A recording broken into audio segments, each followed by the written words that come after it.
Et si le savoir-être, cette fameuse qualité qu'on recherche partout en entreprise, n'était pas du tout un trait de personnalité gravé dans le marbre? Et si en fait c'était quelque chose que tout le monde pouvait apprendre et développer? C'est exactement ce qu'on va explorer aujourd'hui, en plongeant dans le livre Le savoir-être, un ouvrage qui vient vraiment bousculer notre vision du potentiel humain au travail. Allez, pour commencer, on va faire une petite expérience de pensée.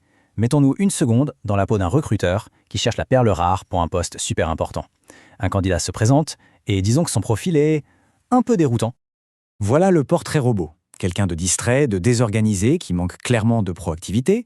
En plus, il est irrévérencieux, plutôt individualiste, et il a fallu plus de 20 ans pour que son travail soit enfin reconnu. Honnêtement, la plupart des recruteurs d'aujourd'hui s'arrêteraient là. Et pourtant, cette description, elle colle parfaitement à Albert Einstein. Et ça nous amène directement au cœur d'un paradoxe. Beaucoup de génies ne survivraient tout simplement pas dans le monde de l'entreprise moderne. Alors, comment est-ce qu'on en est arrivé là? On va commencer par décortiquer ce fameux paradoxe du génie. Ensuite, on va s'attaquer à toutes les pseudosciences qui viennent un peu polluer le monde du recrutement. Après ça, on verra comment on peut passer de l'idée de traits de personnalité à de vraies compétences bien concrètes grâce à un super outil, le référentiel. Et pour finir, on comprendra le rôle devenu essentiel du manager. L'exemple d'Einstein, il illustre parfaitement le souci. Comment les organisations essaient-elles de mesurer ce qui, par nature, est difficile à mesurer? Comment quantifier le potentiel humain? Bien souvent, elles se tournent vers des méthodes, disons, assez discutables. Oui, pour tenter de cerner la personnalité d'un candidat, beaucoup d'entreprises se retrouvent dans ce que l'auteur appelle joliment la foire aux vanités. C'est un monde de méthodes qui ressemble plus à de la voyance qu'à de la science. Prenons la graphologie, par exemple. C'est cette idée que notre écriture manuscrite pourrait révéler les secrets de notre caractère. Ça peut paraître un peu fou, mais d'après la source, certaines enquêtes en France ont montré qu'elle était utilisée dans jusqu'à 90% des processus de recrutement. C'est énorme! Et que dire de l'astrologie? Oui, même dans un contexte pro. La source d'ailleurs cite avec beaucoup d'humour l'astrologue Elisabeth Tessier. Elle avait prédit à l'époque la victoire de John Kerry aux élections américaines de 2004. Bon, comme on le sait, Kerry n'a pas été élu. Ça donne une petite idée de la fiabilité de la méthode. Et la liste est encore longue. On a les tests de Rorschach, qui sont complètement détournés de leur but clinique, la chirologie ou la lecture des lignes de la main, l'analyse des groupes sanguins. Le point commun de tout ça, absolument aucune validité scientifique pour évaluer des compétences professionnelles. L'auteur lui-même s'amuse de ces pratiques avec cette anecdote personnelle. Cette citation, elle montre bien toute l'absurdité qu'il y a à vouloir baser des décisions aussi sérieuses que des recrutements sur ce genre d'interprétation. Bon, maintenant qu'on a vu tout ça, passons au vrai tournant de cette analyse. Il est temps de mettre de côté ces évaluations un peu bancales de la personnalité innée et de se concentrer sur quelque chose de bien plus tangible. Et voilà la thèse centrale du livre. Le savoir-être, ce n'est pas ce qu'une personne est, mais bien ce qu'elle fait.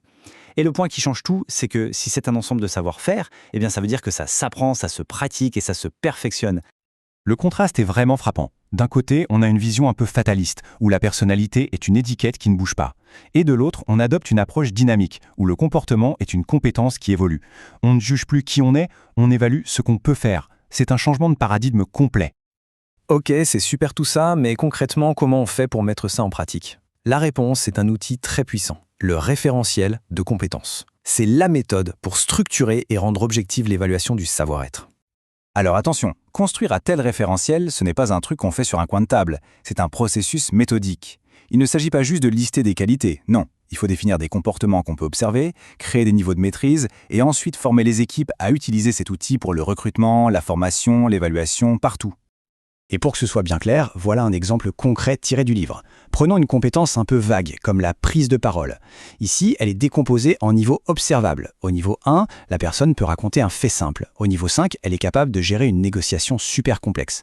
La différence est limpide, elle est mesurable et surtout on peut construire un plan de développement pour aider quelqu'un à passer d'un niveau à l'autre. Ce système, il change absolument tout pour les managers.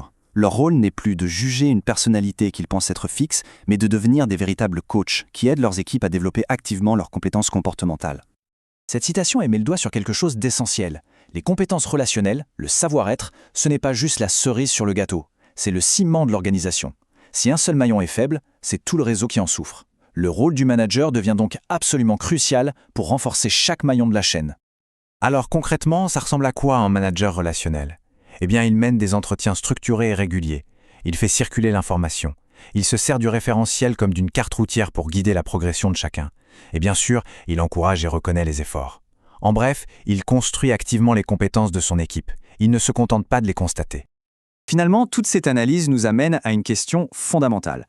Est-ce qu'on doit se voir et voir les autres à travers des étiquettes de personnalité immuables? Ou est-ce qu'on ne devrait pas plutôt se voir comme des individus avec un potentiel de croissance immense, où le comportement est une compétence qui se travaille et qui s'améliore jour après jour? La réponse change radicalement notre façon d'aborder le travail, le management et même notre propre développement personnel.